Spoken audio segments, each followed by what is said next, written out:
Yeah,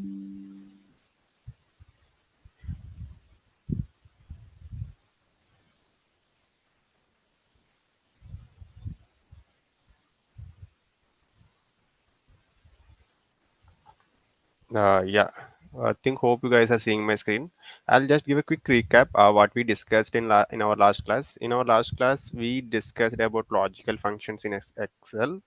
So and we discussed about how Excel structure looks like. Excel file we call a workbook.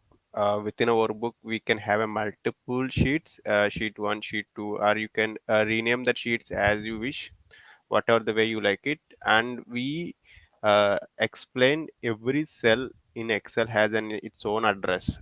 So every cell we can point out to their own address. It will be like alphanumeric in the sense every cell has their own address. That means, for example, if we select a cell, that will be pointed to maybe A23, A1, A2, B2.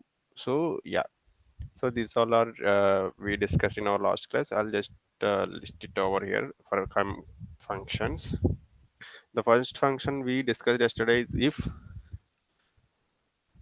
and we discussed about R, and we discussed about and, we discussed about not, we discussed about if error. So in if function we see three argument. One is a condition. If condition is true, we get a true value, uh, and if its condition is false, we get false value. So this is true. If function will have a three argument. Three argument in the sense when you open brackets, you will put condition one, and if it is true, you will write what need to be printed as a true, and if it is false, we need to write what needs to be printed for false. That is one. Coming to R, you can have a multiple condition, so it results true if any of the condition is true, any of the condition is satisfies, or any of the condition is correct. So we can have condition one, condition two, condition three. You can put as many as conditions as you wish, so it will be like and so on. So for our condition to work, like our condition results true whenever any of your condition is true. Coming to and also it is similar to R. You can have as many conditions as you want to result and condition to be true. At every condition needs to be true in this within and. In R condition, at least one anything either R. So it will check for at least one true condition. If it is that is true, the R condition results true. And coming to for and condition, everything to be true. So if it needs to, then only the output comes as a true. If anything false in and, it will result false. So not operated just like it will. You can put only one condition here, or you can put R condition within and. You can do anything, but we can learn nested conditions in our coming classes. But just remember, not results opposites of what condition is states. If condition is true, it will result false. If condition is false, it will result true. It will give opposite. So coming to if error is nothing but error handling mechanism.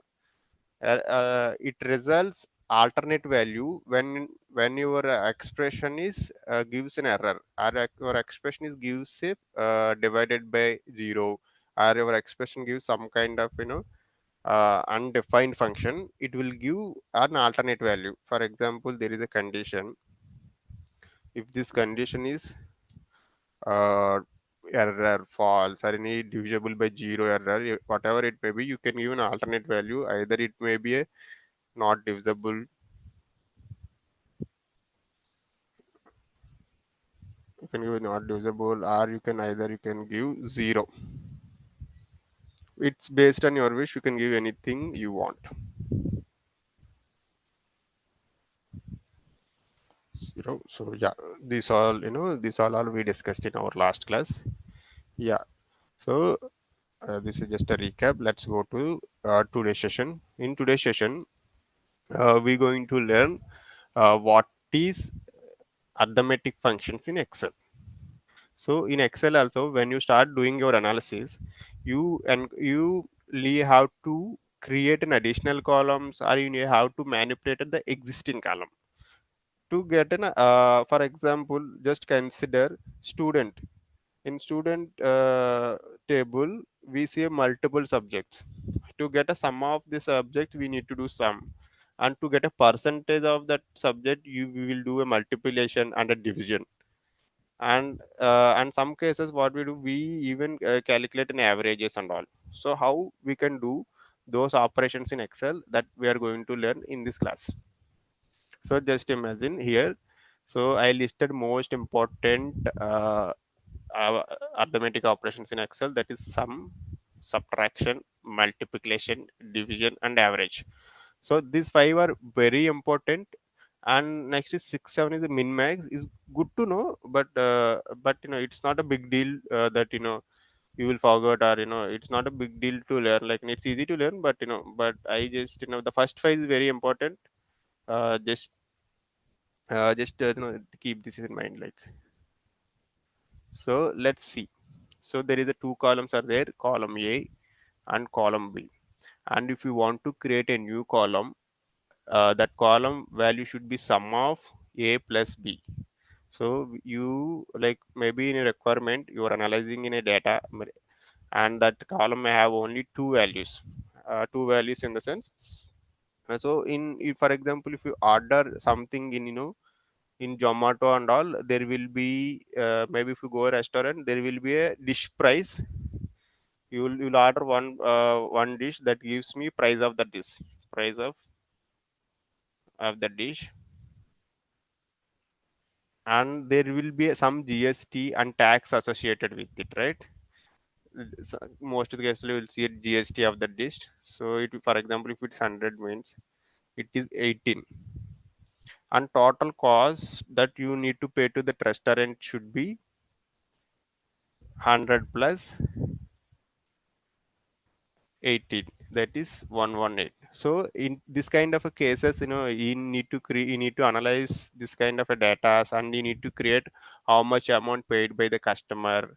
And some cases, what will happen, the restaurant will give some kind of a discount is kind of a 20 rupees.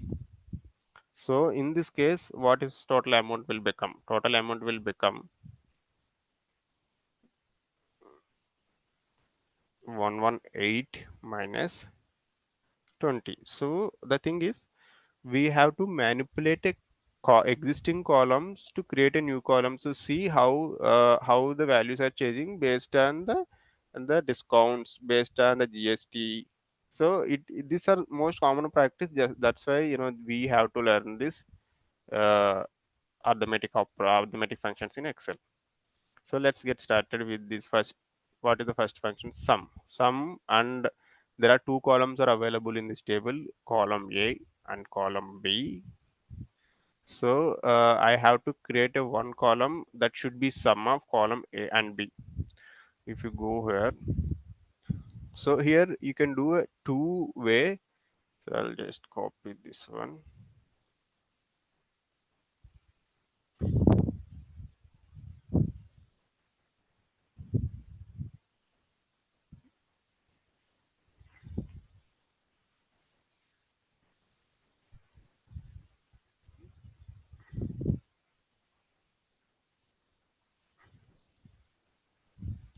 In sum, you need to sum column A and B. So you can do the select. You can do a select here. I'll put equal to. Then only function will get activated. Um, I'm holding my control key and a left arrow, and I'm holding my control key and a left arrow. Let's do sum again. Sum.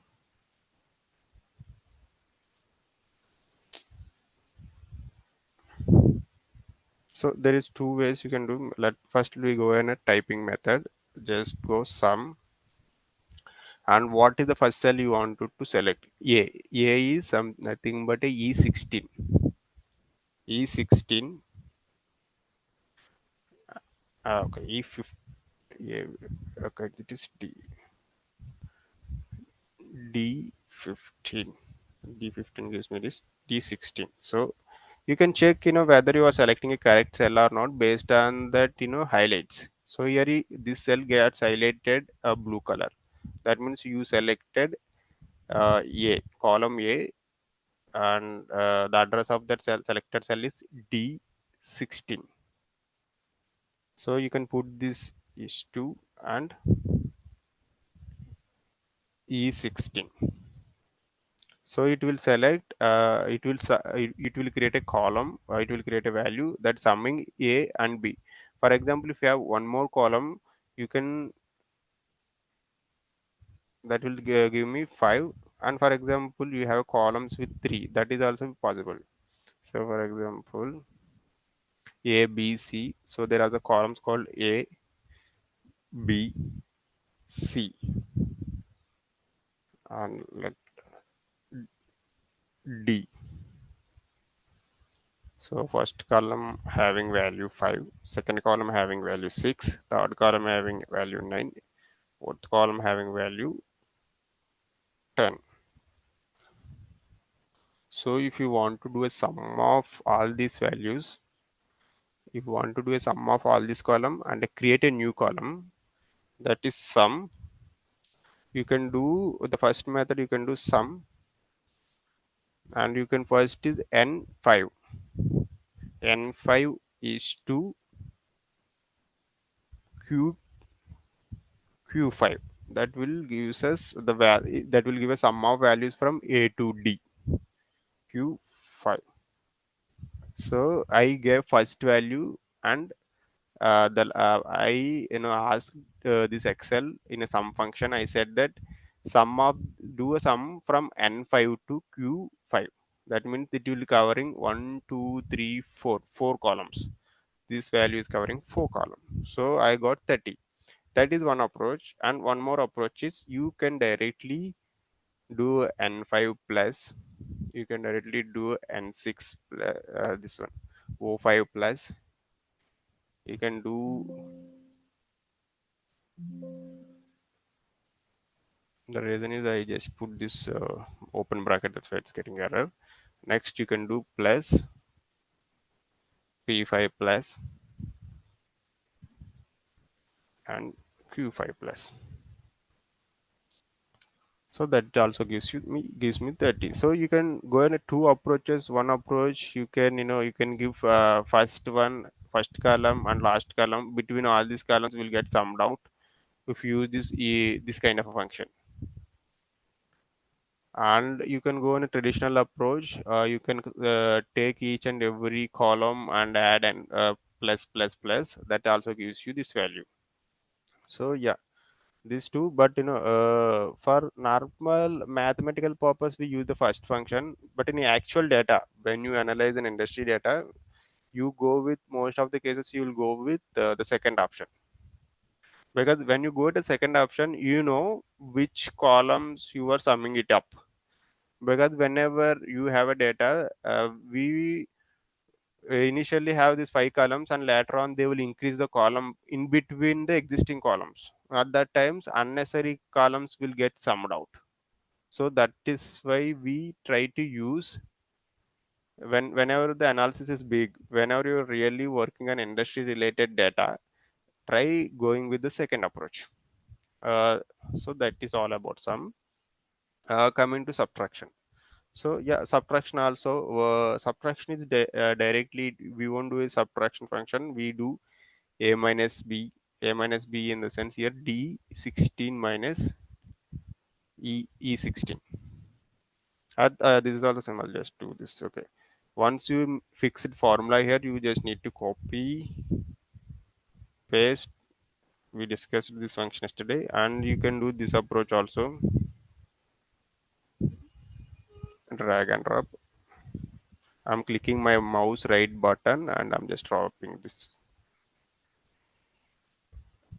And whenever you have too many rows, you can do this approach. So here just 5 rows, that's why I'm not explaining this method. But when you exactly work on industry related data, that will be a thousands and lakhs of rows.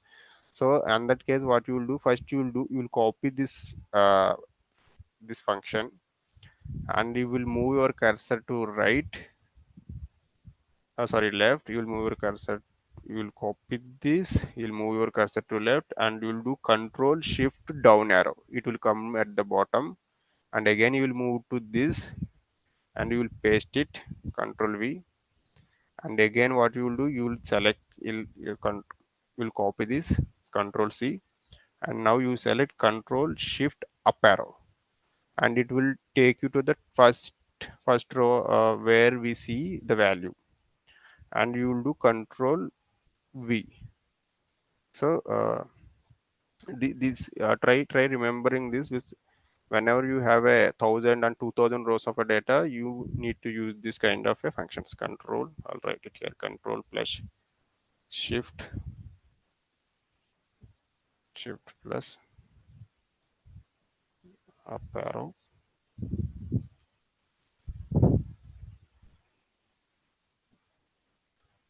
control plus shift plus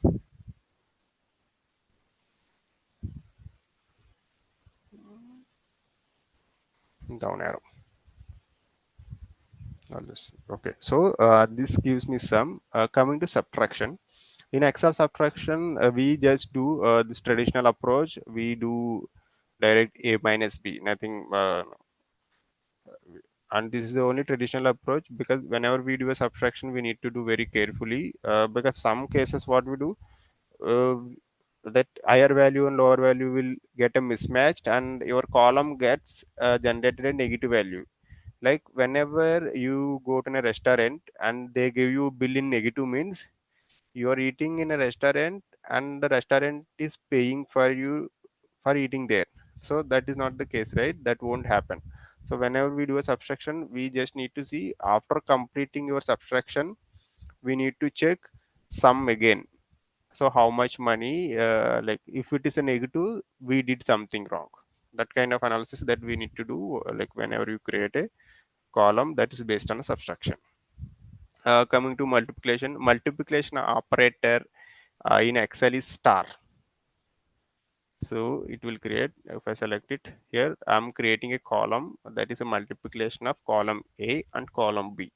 So that is nothing but D16 star DE16.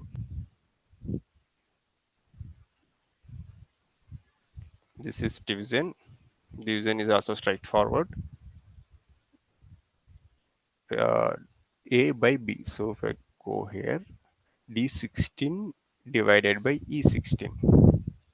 So just you apply this formula once and you just copy paste it down. I'll just copy to paste. I'm just copying, pasting over here.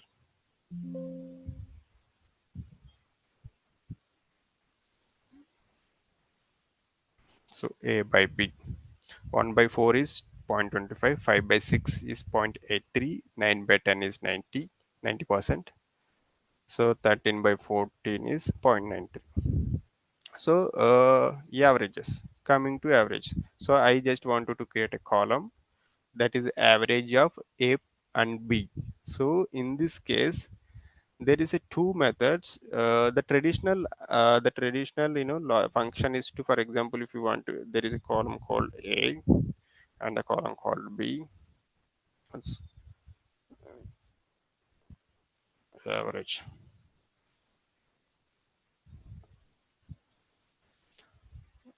If it is 6 and it is 8, if you want a average of this, what we will do, we do 6 plus 8 divided by 2. That we're putting 2. The reason to put 2 is there are we are summing two values, and that's why we are doing divided by 2. That gives us average value of 6 and 8 is 7.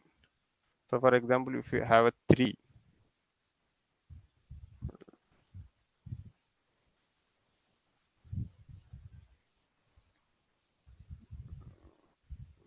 see, and this is something 7.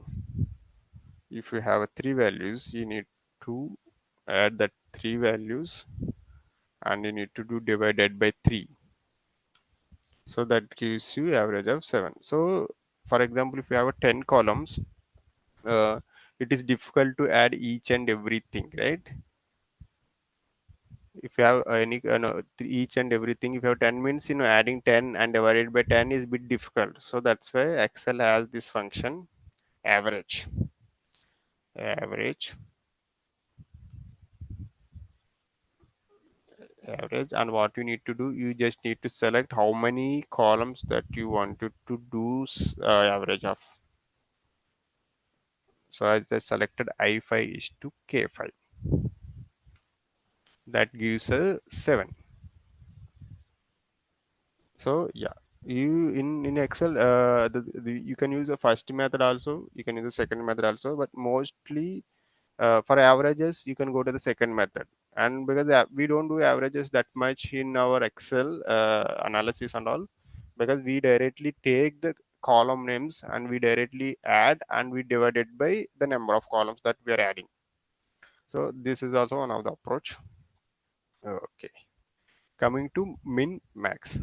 So for example, you have a group of columns, you need to select minimum of that columns, so that this is also same. So the min max approach is this much. So you have this D16 to E16, that means A to B. The min function gives what is the minimum value between these two. So actually, the minimum value should be 1, so you should get 1. And here the minimum value is 5, you are getting 5. And here the minimum value is 9, and you're getting 9. 10, 10. So for example, if I change these values, I change this to 8, the minimum value becomes 6, because the 8 is greater than 6, so the minimum should only get the second value. For example, if I change this, I'll change this to 12. So now the new minimum becomes 10. And Excel has this feature, whenever you insert a formula in the cells, it will auto updated whenever you change the reference values of the cells. So all these cells are referenced from, all these columns are created based on A and B. So whenever I change the values in A and B, all the cells with respect to reference of this cell will get changed. So if I remove this, it will give this one. I'll add 100. So it changes everything. And here I'll add 106. So yeah, this min function results in minimum value of this. Same way, max function results max value of this of a selected cell. And min function we can do in this method also. Min, you can have 10, 20, 7, 30, and so on. So this resulted the minimum value of the values that I given in this function. I given 10, 20, 7, 30, and the minimum value of this is 7. So the function resulted me 7. So for example, if I change min to max, what this is giving? It is giving me 30, because the max value of this, the value that I provided to max function is 30. That's why we got 30. So this is about min-max and arithmetic operations. Actually, the bit is straightforward. It is not that complicated like logical functions. Logical functions is a bit more complicated. So whenever you wanted to spend more time, try to spend more time on the logical operators than on arithmetic operators. So coming to this is interesting. The coming to it is like nested functions. Nested functions in the sense we do arithmetic and logical functions together based on the conditions. Earlier, what we did, if we go here in logical functions, I asked if condition to check if to check if whether is condition true, give me pass. Whether is condition is not true, false. Whether is condition is false, give me fail. But in actual cases, what happens? We need whenever condition is true, we need to do one kind of a manipulation. Whenever this condition is false, we need to do other kind of a manipulation. So what was that manipulation? So if you look at it here, so I'll go one by one. First is if with arithmetic, so the discount. So just go when if you open a Zomato app, you see this you see this value. So your order value is less than 120 rupees. Order more than 120 rupees, so you will get a discount. Or your order value is less than 200. So order more than 200, so you will get a 40% off. So that kind of things will come, right? In backend, they use this kind of Excel functions or Python functions. So here, if you look, order value is 120 rupees. So just imagine you ordered in a Zomato or a Swiggy or anything, and your order value is 120 rupees. So how much money that you need to pay? So as per Zomato or as per that vendor or the platform is saying that you will get a 50% off if your order value more than 120 rupees. Let's see. So if my order value is greater than or equal to, I'll put greater than or equal to 120. I'll put greater than 120 if my order value is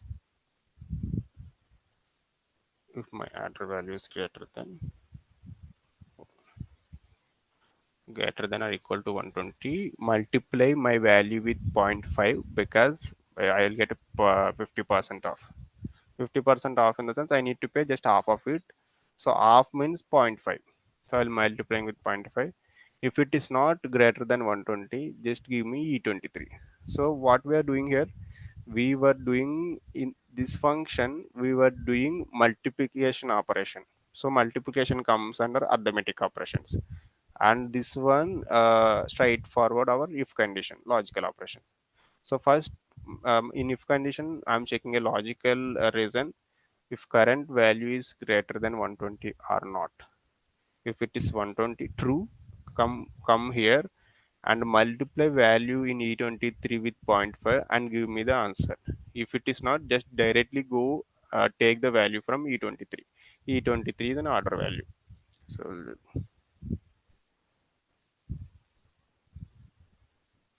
So let's have this greater than or equal to, it is giving me 60, so greater than or equal to, if it is even 120 also apply that order. So I'll just remove this 120, I'll put 100. My order value is 100. How much I need to pay? I need to pay 100. For example, I'll see my order value is 119. How much I need to pay? I need to pay 119. Okay, my order value is 121. How much I need to pay? Oh, 60.5. So function works in this way. So even 120 also you will get a 50% off. But finally, like if your order value is 119, you still need to pay 119 because of the logic, because Excel doesn't know the difference between 119 to 112, because it only gets activated when your order value become 120. Not here. So this is one application of if with arithmetic function. So the next is target achieved. I'll just copy this.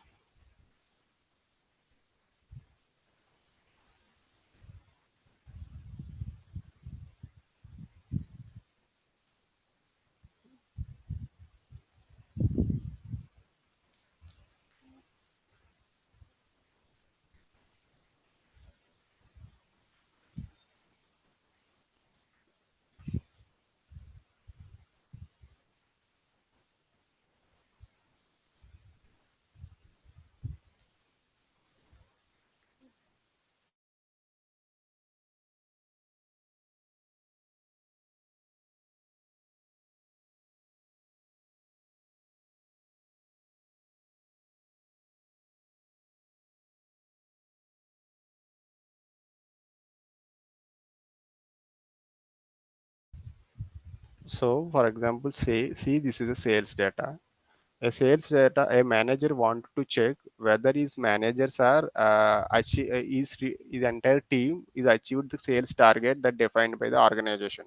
So the sales target for this team is, let's say, 25,000, 25k. So this is 25k. I'll just increase this font a bit.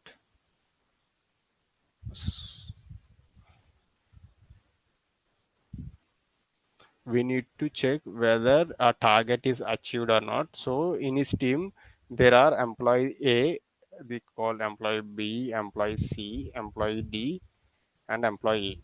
Each employee did their own sales. They sold this kind of employee A sold some things at a 12k valued, and employee B sold values at 13k, employee C 5k, employee D 3k, employee 2k. So on the target for this team is all these five employees combined together, they need to sell 25k value of goods, or value of items, or maybe if we consider the supermarket, they need to value of groceries. So first you need to see if the target is achieved or not. To to achieve it or not, first what you need to do, you need to do a sum of these values and see the sum should be greater than or equal to 25k or not.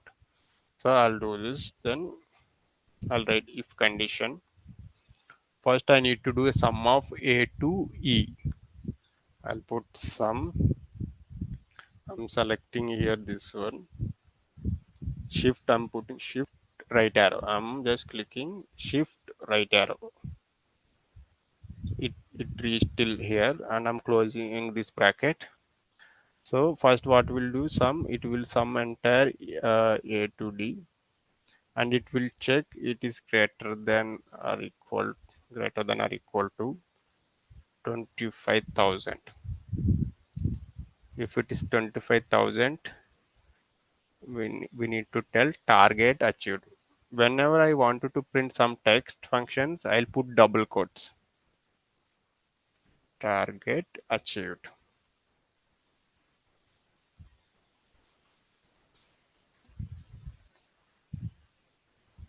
If it is not achieved.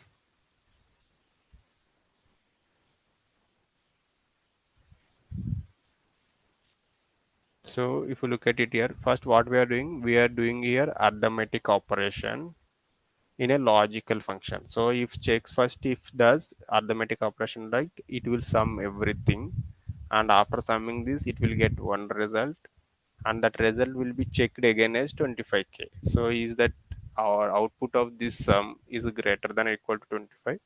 If it is 25, print target achieved. If it is not, target is not achieved. Let's see, let's enter our, see, target achieved. Okay, it is target achieved. Okay, I'll change this and see if the values are getting changed it or not.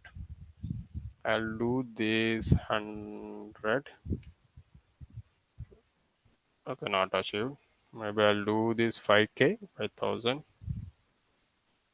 5,000. Okay, even 5,000 also getting target achieved. So whenever you change this, the formulas will get auto updated.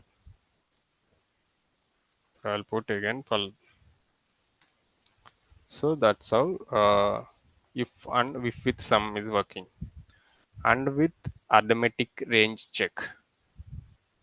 Range check in the sense, so this will be like, for particular age only, this will be some, for example, if you go on a movie, you can only there are some A certificate movies, that means only 18 plus people can watch this. That's why whenever you go to a bungee jump, they have a age criteria. They see at least you should be greater than 18 years old, and you should be less than 50 years old. That kind of checks people will do. So for example, if you wanted to go and do a bungee jump, uh, so minimum age for bungee jump is, or you can take this example. For example, you wanted to apply a government job. The minimum age for to apply that government job is 21 years, and the maximum age, that upper limit Upper limit should be, upper limit is let's say it is 42 years.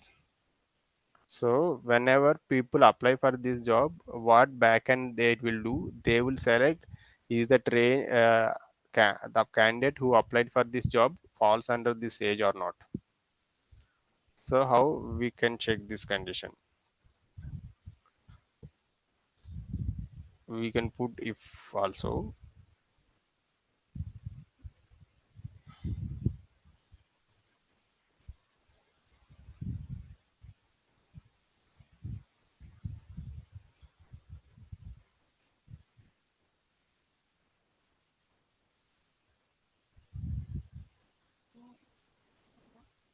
I'll just zoom it a bit.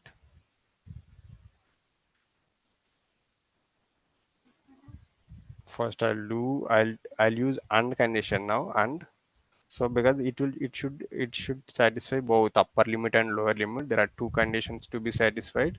That's why I'm putting and here. So the minimum age and maximum age, and we need to do one more thing. Let's assume candidate age is uh, 25. So candidate age should be 25, should be greater than minimum age, that is C32 comma, and we need to check 25 should be less than maximum age, that is 42. So first unfunction checks with two conditions, and it will result true whenever the both are satisfies. If both satisfies, I'll ask them to print within age, within age,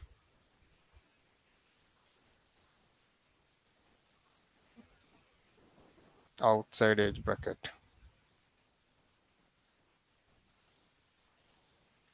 outside age. So if I enter this, let's see, it is getting within age because my candidate age is 25. So I'll write one more candidate age is 25.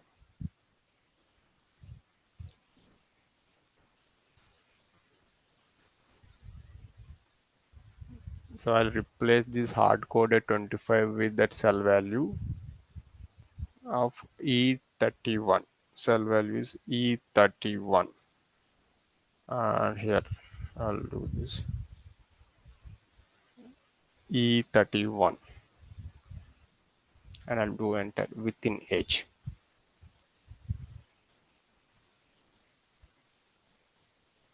Let's see if I change this 25 to 18. If my candidate age is 18, outside, okay, candidate is not eligible because he is lower than the minimum age that required to apply this job.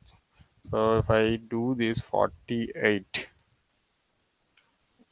48 still outside. Let's see, just 45. My candidate age is 36. Yeah, 36. Guys, 36 age works. So yeah, so here if you look at it here, first I'm doing logical operation. If and and both, if and both are logical, but we can use logical within a logical also. And whenever it is resulting true, it will give the value, and if it is not true, it will give the other value that we wanted to give.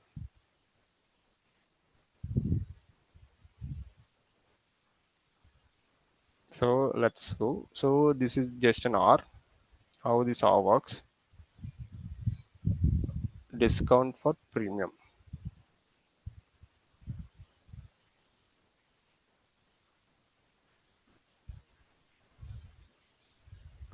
Just copy this.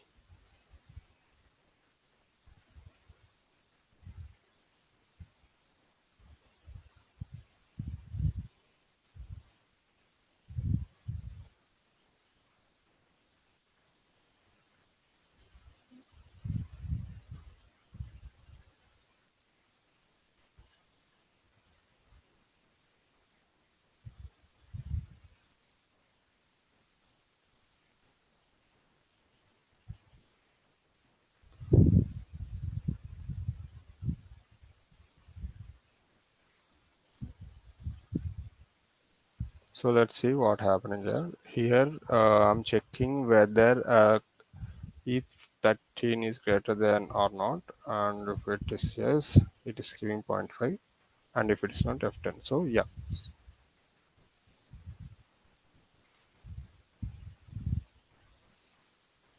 this is okay. So here in this condition we are using R also. Let's see how this function is working.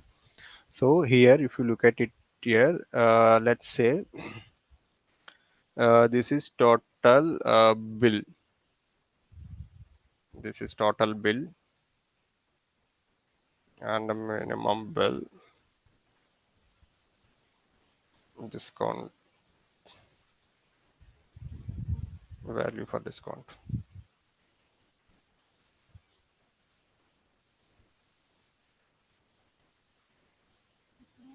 premium.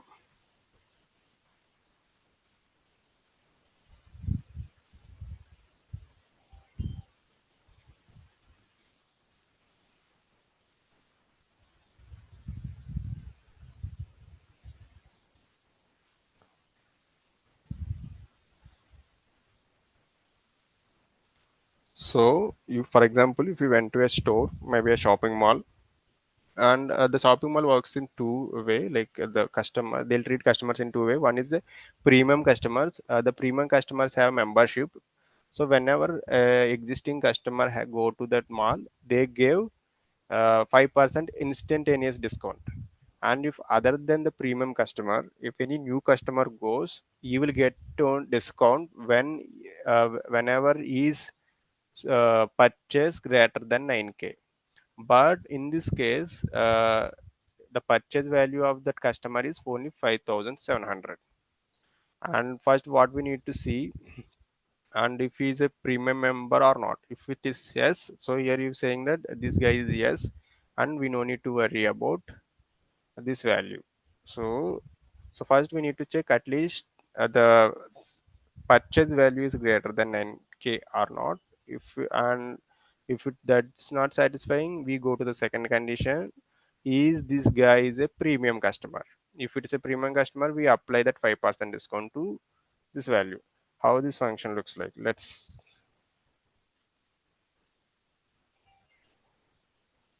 do this. So I'll do a if condition, and now I'll put R. At least the customer should satisfy one of these two. He should purchase more than 9k, or he should have a membership. At least he should have at least one of these. Then only you will get a discount of 5%. My first condition should be, so my E47 should be greater than F F47, because this is the target value to get a discount. And if and second condition I will check is K. My K should be yes. Yes means is a member. If any of this satisfies, just give 5% discount for if E47. Just multiply 5% discount, in the sense E just need to pay 0.95 of his value, billing value. If it is not, E just need to pay this much of amount. So yeah, is actual now the bill that you need to pay is just 5,000 bill to pay.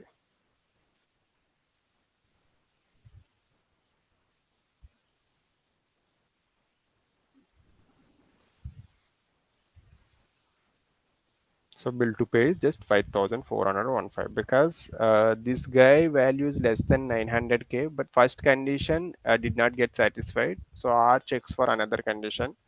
R function checks for another condition, that is whether this guy is in a premium member or not. So here it's yes. So the 5% discount got applied. For example, if I do, I'll put here no. So yeah, when I put here no, he's saying that his sales value is not even 9k, and is not even a premium member. So the discount won't apply to this case. Let's see. I'll increase this to maybe 15. Let's see if I increase this to 15. Yes, if his sales value is 15K and it is more than 9K, so discount is got applied here. So if you look at it here we did if and or function, and we did a multiplication also. We did a nested functions over here.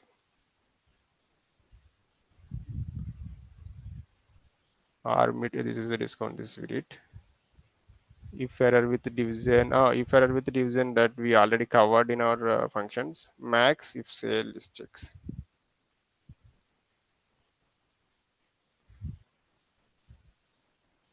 No sales.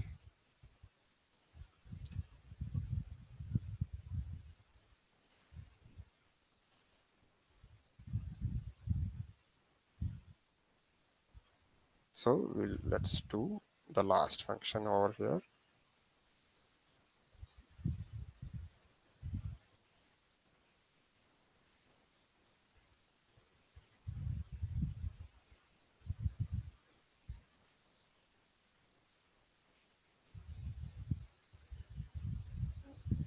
So here are the days. Maybe this just call this as a Monday, Tuesday, Wednesday, Thursday, Friday, and Saturday.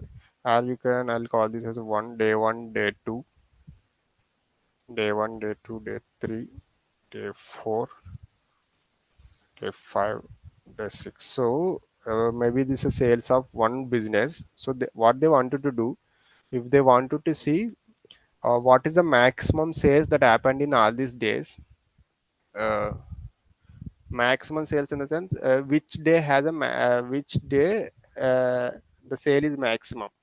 So in this case, for example, I'll just change it to 3K.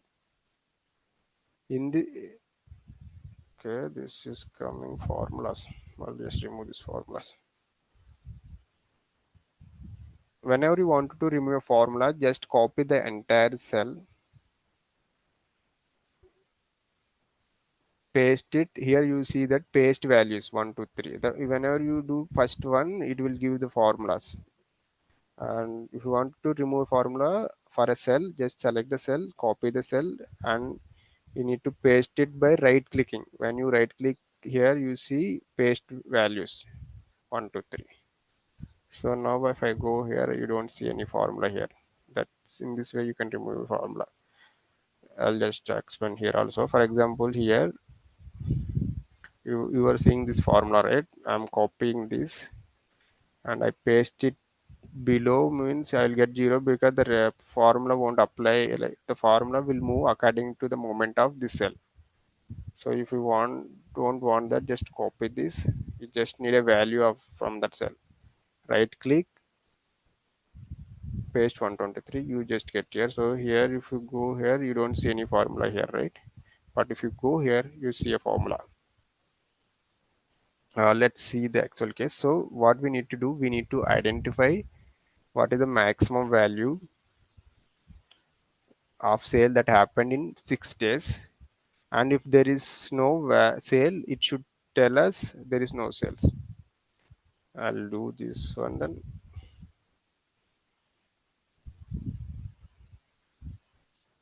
I'll increase this font a bit. Let's see if you can use max function. The max function, I'm doing shift plus right arrow, so it is moving cursor, and I'm closing this.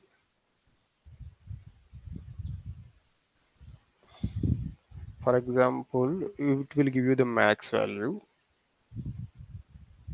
We need to check one more thing. The max value is 0, means no day they see sales. There is no sales. I'll write this no sales.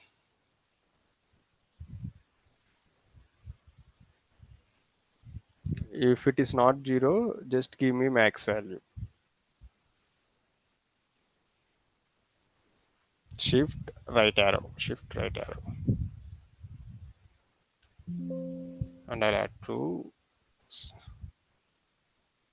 So I kept this one.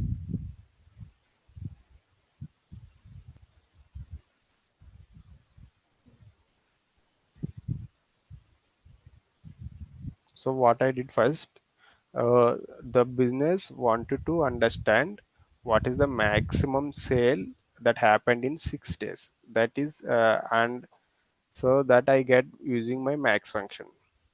So one more thing I have to check is if there is no sale happened in the 6 days, it should result no sales. And if there is sales, it should result only the max sale, maximum sale. So here, if you look at it in my first function, I opened a if condition and I have written. I'll just copy it and zoom it here. You can see it well.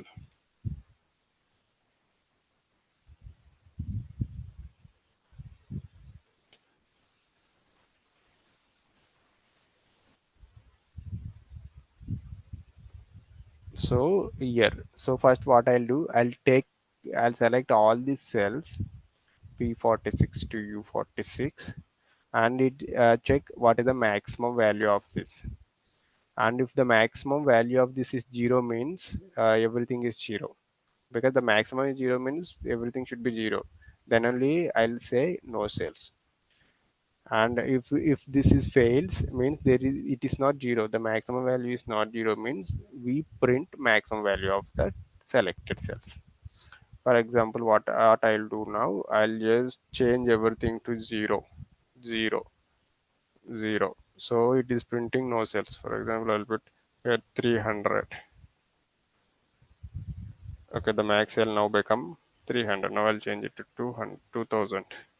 The max cell become 2000.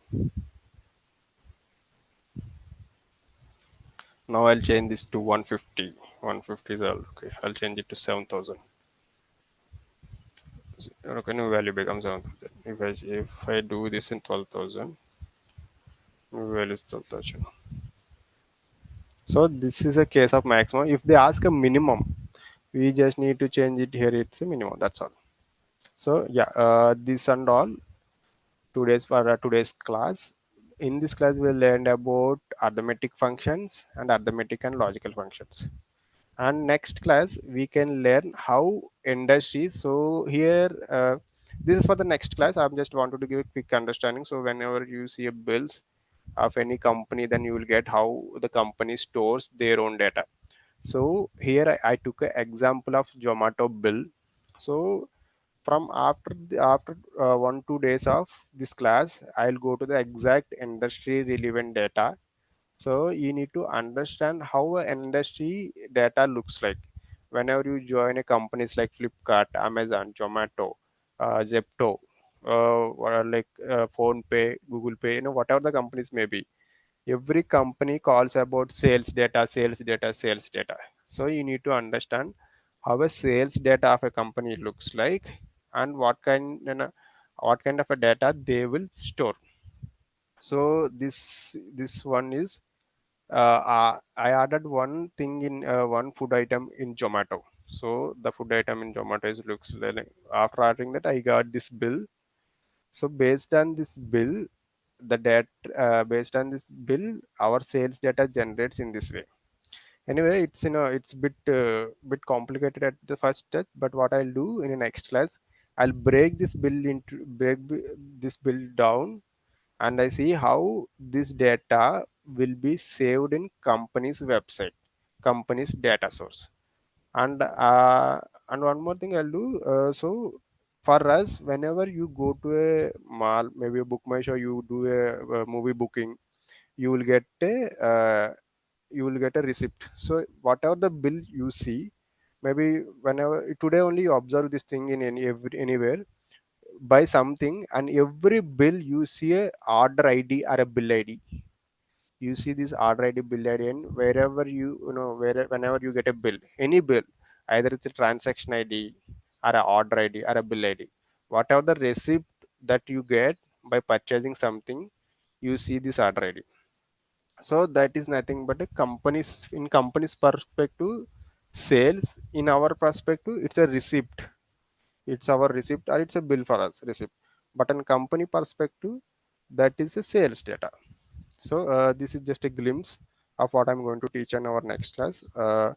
Yeah. Anyway, today is our last demo session. if you wanted to continue this course, please complete the fee payment and reach out to institute management for any doubts and clarification. We can from Monday onwards we were doing this paid sessions, regular classes. Yeah, this is all for today's. Please do let me know if there is any questions. I'll stop my screen.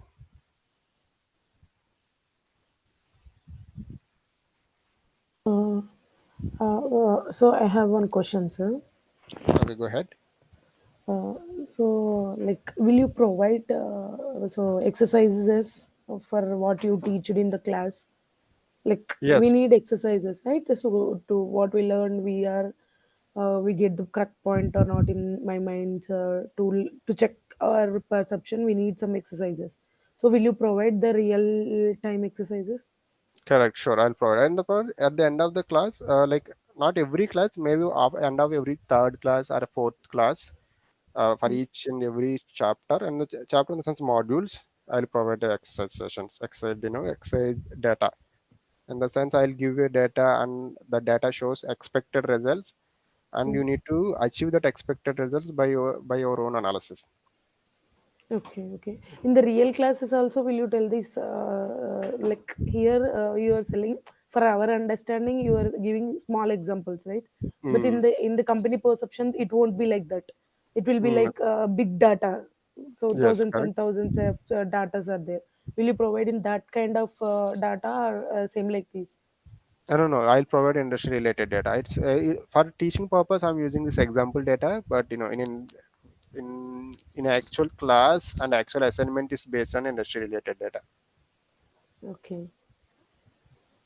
So you are going to like complete section by section. Like first of all, you will teach Excel, after that SQL, right? So or else 1 hour class you will divide half an hour for this, half an hour for that, like that. No, no, no. We can go by module in a sense. First, we can complete Excel.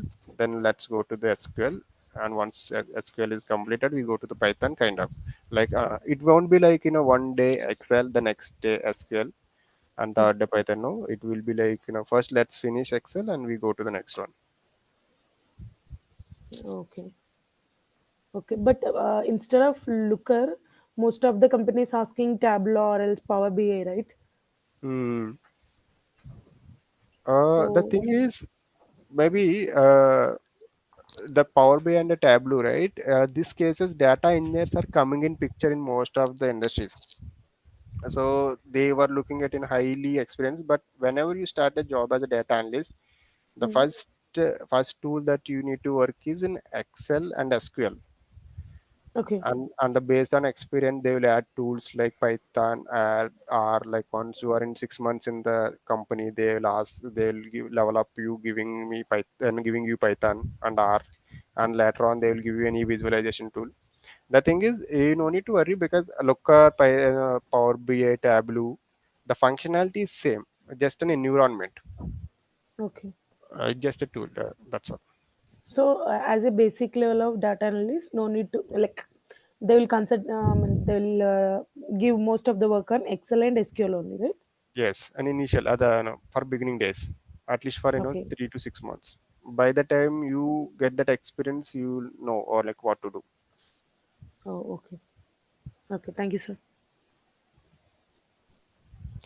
Thanks everyone. Then, yeah, if nothing else, we can close this session. Have a nice day. Bye, guys.